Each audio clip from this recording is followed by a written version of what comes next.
Today I'll be cooking bacon wrapped chicken. What I've done is I've gotten some thick sliced bacon from Walmart, and of course Walmart because that's where I work, and boneless breast of chicken, and the breasts were fairly large, so what I did was I cut them in half, as you can see in a minute, and I seasoned them with here, I'll just show you here. I seasoned them with uh, Italian dressing, a little bit of garlic, and seasoned salt. And I'm going to wrap them together.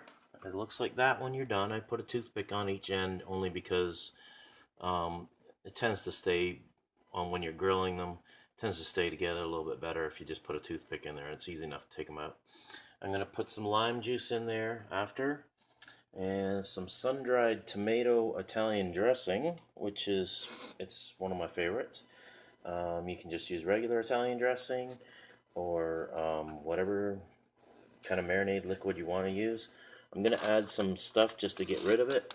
I've got this light balsamic vinegar from Chick-fil-A that wasn't eaten, and this looks like a teriyaki glaze. I'm not sure.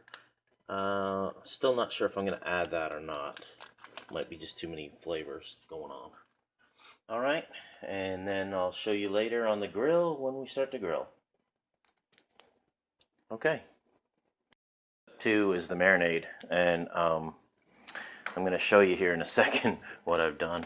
And this is where my wife thinks that I'm crazy, but you know, I just find that all the flavors mix together so well that I just don't worry about it. So anyway, the mystery packet, this one, was it's got a little ginger, sweet ginger taste to it, almost like a ginger sesame. So it's going in with the light balsamic. And what I did was I had some of this bottle left over in the fridge, so I'm getting rid of the bottle of this. It is Asian toasted sesame. It was maybe about a quarter full, so I poured it in there.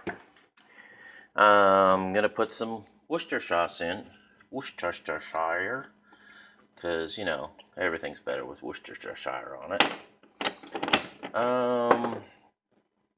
And I also found this old bottle in there in the fridge too. Don't know how old it is, but I'm thinking it looks good. I'm going to smell it here in a minute. But actually, I'm turning off the top right now. I'm going to smell it. Smells good. I think it's fine. It's just like an Italian dressing. So it's going to mix with all those flavors. And I know it sounds crazy. I know you're thinking, Scott, what the heck are you doing? But you know, sometimes that's what cooking's about for me. I just so now I'm going to fill this. See this Asian toasted sesame dressing? I'm going to fill it with water and pour it in there. And yeah, you're going to think, okay, why are you putting water in your marinade? Well, I've got the limes in there for some juice. I've got all these things in here, but it needs a little bit more liquid. And if you ever read the back of these things, you probably don't, but the first ingredient on this light Northern Italian is water. Then distilled vinegar, vegetable oil, and so on. So the main ingredient in this thing is water. So you're not doing anything that the companies didn't do too, you know? And this will help to kind of dilute the seasoning just a bit so that it's not, you know, like it's just flavor. It's not overpowering that way. Okay? And we're going to add a little bit. We'll probably add a little bit of pepper to this too, because I always like a little bit of pepper and stuff.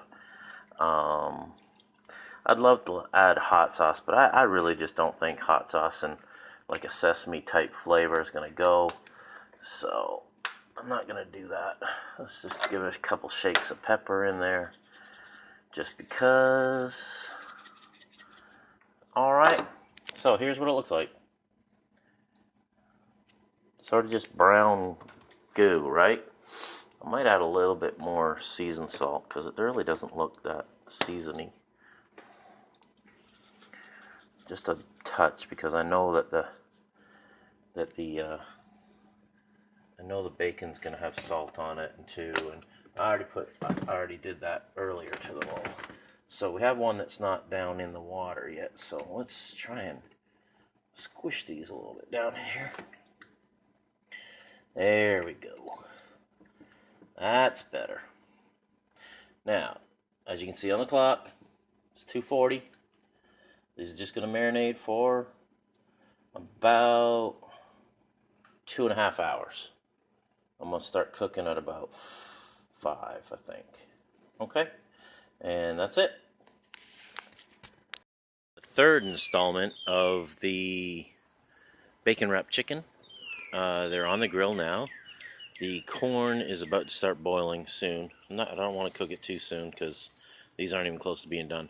But what I've got here is low heat. And yes, unfortunately, it is gas.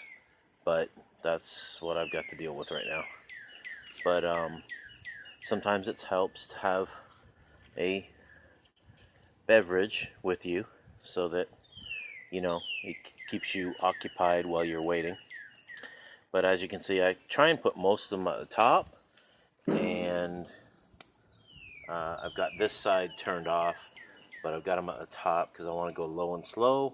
I'm going to turn this heat up over here a little bit, but I'm going to keep that over here low. That's it. About 20 minutes probably, they'll be done. There's my beautiful wife, my beautiful boy, waiting for dinner. Okay, so we're having garlic bread with cheese, salad with oranges, peas, carrots, sesame seeds, bacon, romaine lettuce, whatever dressing anybody wants. The chicken, bacon wrapped chicken, and corn. Look at this smile. Oh, he's shaking his head. No.